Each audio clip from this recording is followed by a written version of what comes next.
sa Secret Garden. Nandito kasi naka-check-in sila floor. So, aantayin namin sila lumabas. Tapos mag-island hop, mag-activities ulit kami ngayon. Helmet diving, 800 pesos. Tapos, baka mag-parasailing kami, pero kaming dalawa na lang. 2,500 yung offer sa amin, pero may nakikita pa kaming 2,000. So, hahanapin namin yun para makatipid kami ng 1K. Sa Klook, 2K lang. Tapos, offer niya sa amin, 2K kapag apat kami or more. Pero since dalawa lang kami na may gusto mag-parasailing, 2,500 daw. So, medyo mahal na siya. Dito, ginagawa na rin siya. And maganda na yung kalsada dito sa part na to. Hanggang doon. Ito yung sa Bulabog Beach. Tapos dito ulit kami sasakay or dito kami aantayin ng bangka na magdadala sa amin para mag-helmet dive. Sila lang pala kasi di ako kasali.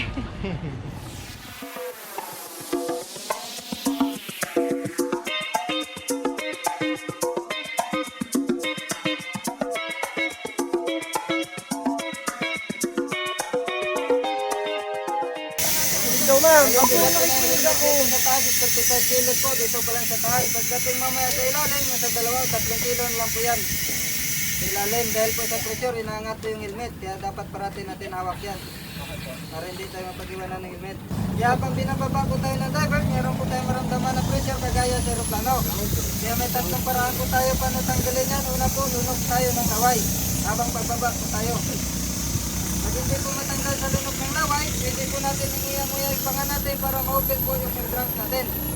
Po, pag hindi pa rin matanggal sa lunok kuya, huwag po tayo matakot ilabas-pasok yung kamay sa loob ng helmet dahil wala naman pong papasok ng tubig yan.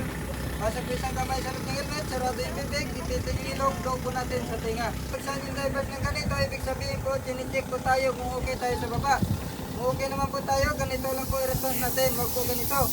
Kasi automatic po iangat tayo ng divers kahit mag-enjoy pa tayo sa baba. So yung okay, down to naman po yung problem. Po, paalala lang mamaya sa ilalim, huwag lang natin iyo po itagilid yung helmet kasi baka pumasok yung tubig.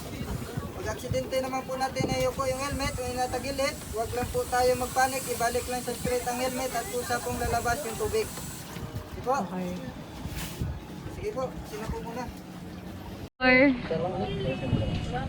Ang kamera gamitan. Ilang minutes sa ilan? Action.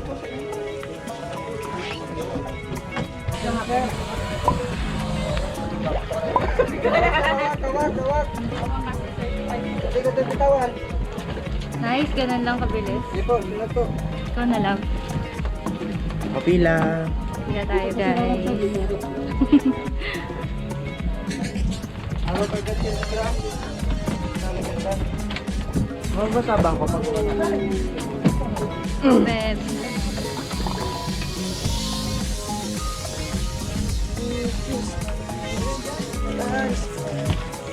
Go next. Go balls.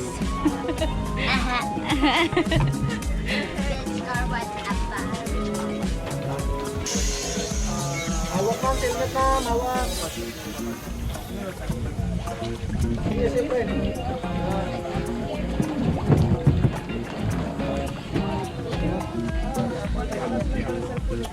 Go!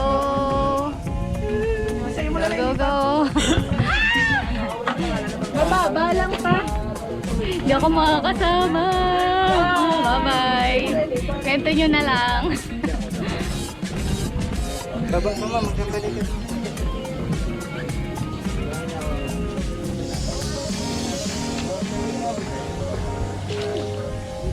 Anyhow. Pagkapanaog mo ngayon, pag na...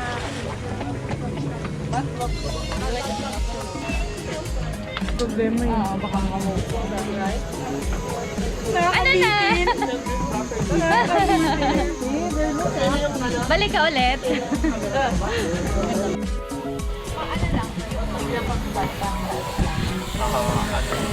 Nice floor. Kaya nag-ano ako gagawin.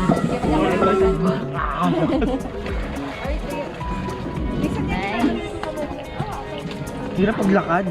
Yung ano na hangin ako siguro ginagano ko. Wait, ando na gusto ko eh. Bakit ano niya gusto ko pumunta? Mamaya na ba tayo magpa-parasailing? Pwede. Enjoy ah. Huwag matakot. Kapit na kapit. Ah! Pero pagkatapos yung masakit. Sa ano? Squidward ng 25. Sea urchin. Di ba, paano yan lulutuin? Oo. Binubuksan. Hindi, binubuksan lang. Magulo pa siya, oh. Kulin yan. Wow, ang laki. Magkano Parrot to? fish. Magkano daw yung Parrot paaw fish. lang? Loro. Lulutuin na siya. Hindi pa, wala pa yan. Ah, ganun. Ano guys? Sige, squid. Butuhan. Squid, isa. Ito, lobster. Ang mahal, 650. Squid. Magkano daw yung hipon? Ang laki ng hipon. Oh my gosh. Ang laki na ito. Pag pinahiwala yung isa, ganun pa rin. Ay, dalawang ano, bayad. Ilang bayad yun? Kunyari, isa lang na sweet and sour, 350 din yun. Hindi, 200 lang. Kalahati siya maging 1/4 to 1/2 same price lang kasi. Pero pag isang luto lang, 250. O, isa-isang luto lang, Isa na babe. lang. Isa na lang. Sayang. Sinigang. Yung squid, ano lang. Ito yung mga paluto nila. Cooking charges. And ito yung kabilang side. Mahal, no, babe? Ganun talaga. Yes. Sinigang na lapu-lapu. Yan, Yung sarap. piraso yan. A few moments later. Yan. Gulo ng hair ko. Yan. Pwede na yan. It's now 3:30. Yan. 3:30 in the afternoon. Tapos naghahanap kami ng ano ba yun ang haggard na mukha ko. Natulog kasi kami ni Russell eh. So, naghanap kami ng gagawin ngayon. Either paraw sailing or parasailing. Yung paraw is yung para siyang maliit na boat. Tapos manonood kayo ng sunset. Tapos sa Klook, 800 pesos lang yun. Tapos sa baba ng hotel namin, 600 pesos. So, bumaba ako doon. Sabi ko, doon na lang kami magbubook. Hinamon naman, babe. Kaso, ang catch, kumatok sa akin yung receptionist nila. Ang sabi, nagbabago-bago daw yung price. So, 1.5 na nila ino-offer yung paraw sailing each person. So, magkano yung tinaas, babe? More than half. More than 200, no? 200%. So, 1.5 each daw. Pag gusto namin na kaming dalawa lang or sarili namin yung bangka. Kasi joiners pa yung 600 na naging 1.5. Pagka kami lang, ang offer na is 2,500. So, definitely, mas mura yung sarili na lang namin yung bangka. Pero, mahal pa rin siya. So, nagbago na kami ng isip. Kasi sa Klook, ang problema, merong 800 pesos per person, 1 to 2 packs. Sana pala nag-book kami ng mas maaga kasi pagka 6 to 8 packs siya, abot pa tayo ng 6. Oh, abot tayo ng 6 eh. 6 kami dito ngayon sa Boracay. Nasa 340 pesos lang. Walang 400 pesos. So, sana na paaga yung book namin. Kasi sold out na siya. Ang pinakamaagang available na is 21 ata. Basta matagal na. As in, wala na kami dito sa Boracay. So, nagdadalawang isip kami ngayon kung magpaparaw sailing pa kami. Kasi wala na kaming budget pang pagkain. Over budget na tayo, no? Kasi binudget namin yung kada activities. Namangan natin yung scuba eh, 'di ba? Pero hindi na kami nag-go sa scuba kasi parang 3,000 per person. Masyado nang sayang. Baka para sailing na lang. Ngayon na. Pwede, bubuk mo na ngayon. Ang napansin namin dito, hindi pa well-regulated yung mga prices ng activities. Sabi nga nung nasa baba, nagbabago-bago daw yung price ng activities nila. So, ayun. Ang daming nag-o-offer. Kahit nga yung tricycle eh. Kahit tricycle. Pagka sinakyan mo, minsan 150. Pag private, minsan 100. So, ang ginagawa talaga namin is yung joiners na din. Kumbaga yung pumapasada ng tricycle dito. Kasi 10 pesos lang siya. Sana ma-regulate din nila dito yung kahit na sobrang dami ng mga tourists. Ang mahirap lang kasi parang tinodo na nila yung para makakita ba. 'Di ba? Kasi napansin ko sa El Nido kahit saan ka pumunta na mga travel and tours, yun talaga yung yung i-offer sa na price. Kung mamahal man siya, ibig sabihin nun meron lang extra na service na mas maganda ganyan.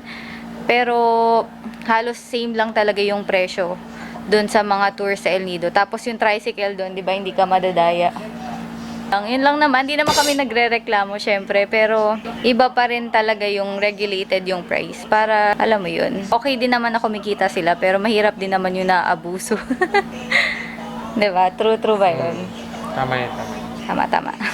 Ayan, maghahanap na lang kami. Ay, magbubuk na lang kami ng pang parasailing namin. Kasi kaming dalawa na lang yun. Ayaw ng friends namin. And ayan, para bukas hanggang 18 ng umaga, chill day na lang talaga. So, magbababay na kami sa parasailing. Hindi na namin siya magagawa. Sarap mag-swim ngayon, oh. Super low tide. Talaga siya. Kaya parang may sandbar na dyan. Pero kapag umaga, halos nandyan yung tubig. Tapos ngayon, ganyan lang kababaw yung tubig dito. Tapos, ayan na ulit. Wala ulit tubig dito sa part na to.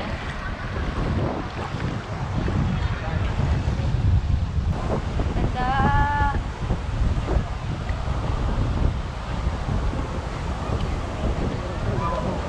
Oo nga, mas wala talaga ngayon.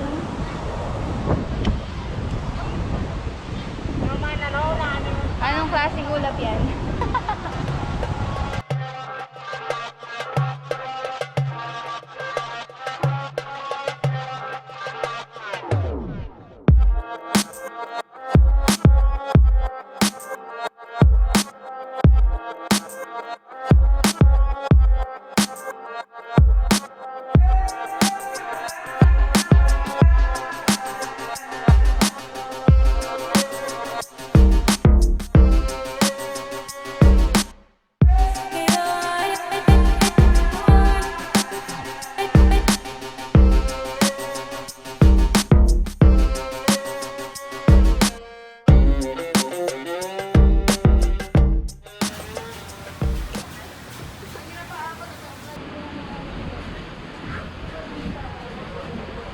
Dito. Cute. Yes. Ito yung menu nila. Tapos, station 2 pa ata to. And ayun yung view namin dito sa taas. Ang ganda. Yan, dito kami nanggaling sa side na yan. Tapos dyan din yung sunset. So, ito yung order namin ni Russell. Real coffee, shot of espresso added to your cup of brew. Tapos yung kanilang, syempre, ito po, original na calamansi muffin. Dalawa po. Tapos, dalawang real coffee. Here's the famous calamansi muffin. Tikman na natin siya. Ay, wala pang coffee. Gusto ko na matikman eh.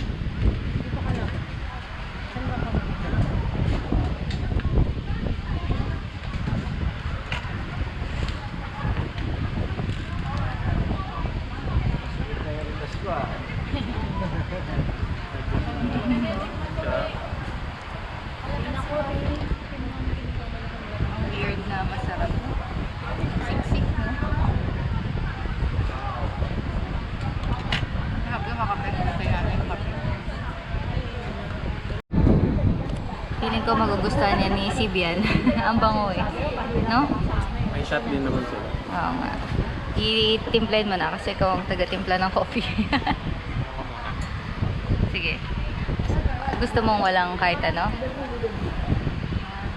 Pero bago mo malaman kung ano lalagay. Okay. Tikman ko din. Tikman ko din siya.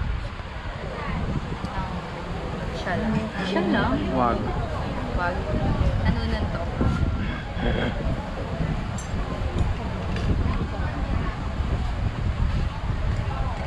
Oh, grabe. Sabihin ni Cynthia dito, ano, malungkot yung buwan.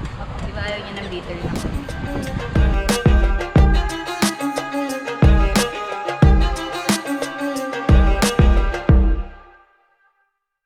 Ano, lagin. Abi, ganun din mo yun dito.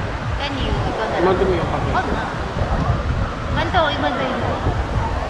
Ito na lang, ako na lang. Yan. Better? Better pa not so. Because nagbabalat na. Babalat na talaga siya. Nambay na lang kami ni Russell dito. palipas oras. At paligo na tayo, love. Hindi pa tayo nakaligo ng ganito eh. Wala akong papunta ng gamit na sige. Yun nga lang. Ito ang view namin ngayon. Ayan. So nice.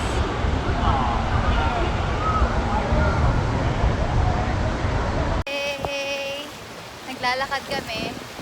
Pauwi na kami sa aming hotel. And tapos na kami kumain. Sa Andox na lang kami kumain. Kasi hindi na namin mapag-decidean kung saan kami kakain kanina. At nagtitipid na rin. Hindi, ayos din yun kasi nakatipid tayo, no? Ilang araw tayong, over budget. Uy! Hindi naman nakatipid. Ano, bakit? Nasunod lang yung budget. Nasunod lang. Ay, tama. Uy, lumalim agad. Dito tayo.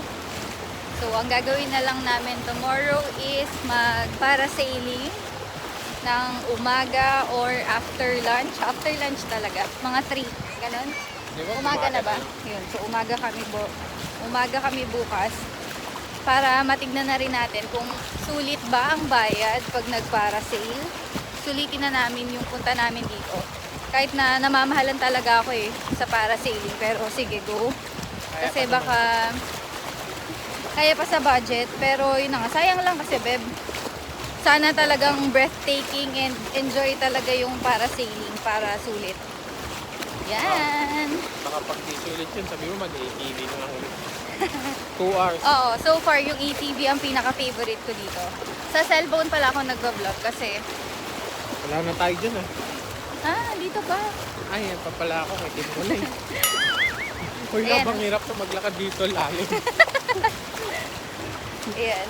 Cellphone na lang kasi mahina yung baka hindi na kami makita pareha sa pag itong GoPro. Ayan. Mag-good night na kami kasi sigurado bagsak kami agad mamaya kasi maaga kami bukas. So, ang plano namin dapat mga 5:30 ready na kami at lalarga na dahil mag-early kami, swim. Early DC. Oo. Para masulit ang last school day sa Boracay. Bye, love. See you. Bye-bye. See you ulit. Bukas.